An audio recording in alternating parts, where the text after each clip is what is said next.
जीवन विकास मंडळ आणि सख्य महिला मार्गदर्शन केंद्राने साजरा केला जागतिक महिला दिन। लिंग समानतेसाठी गतिशील कृती हे ब्रीदवाक्य घेऊन शनिवार दिनांक 1 मार्च 2025 रोजी सख्य महिला मार्गदर्शन केंद्र व जीवन विकास मंडळ यांच्या संयुक्त विद्यमानाने आंतरराष्ट्रीय महिला दिन साजरा करण्यात आला। पाहुण्या प्राध्यापिका अंजली कानेटकर, डॉक्टर संगीता सिरेजो, भरोसा सेल वसई API अर्चना कोळी, वसईतील प्रख्यात कवी आणि लेखक तसेच सहयोग संस्थेचे संचालक श्री सायमन मार्टिन, सेवानिवृत्त अवर सचिव तसेच संचालक महाराष्ट्र राज्य सामाजिक अंकेक्षण व पारदर्शकता सोसायटी मंत्रालय मुंबई चे श्री आशिष लोपिस, जीवन विकास मंडळ महिला विभागाच्या अध्यक्षा सौ शांती रुमाव,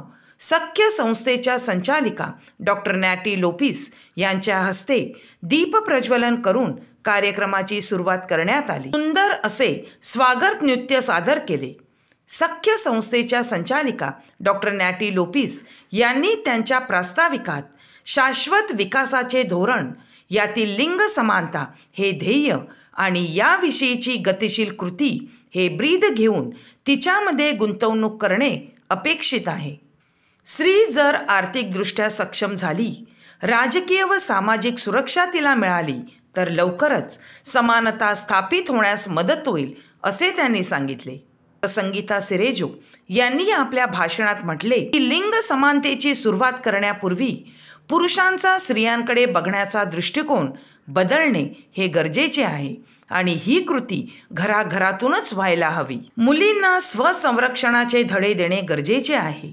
मुलींना स्वतःच्या पायावर उभे राहण्यास प्रोत्साहन देऊन निर्णय स्वातंत्र्य देण्याची संधी देणे आणि निर्णय घेण्यासाठी मुलींना सक्षम करणे ह्या कृतींनी लिंग समानतेच्या गतिशील कृतीला चालना मिळेल। आमंत्रित पाहुणे श्री आशिष लोपिस यांनी महिला विभागाच्या हक्कांबाबत जागृत होणे गरजेचे आहे, तसेच सरकारच्या वेगवेगळ्या योजना माहीत असणे, संघटित होणे गरजेचे आहे व एकमेकींना मदत करणे याबाबत मार्गदर्शन केले। श्री सायमन मार्टिन यांनी जास्तीत जास्त पुस्तके वाचणे, वृत्तपत्र वाचन करणे गरजेचे आहे असे सांगितले। समानतेचा विषय फार कठीण होत चालला आहे, कारण उजव्या शक्ती बलवान होत चालल्या आहेत।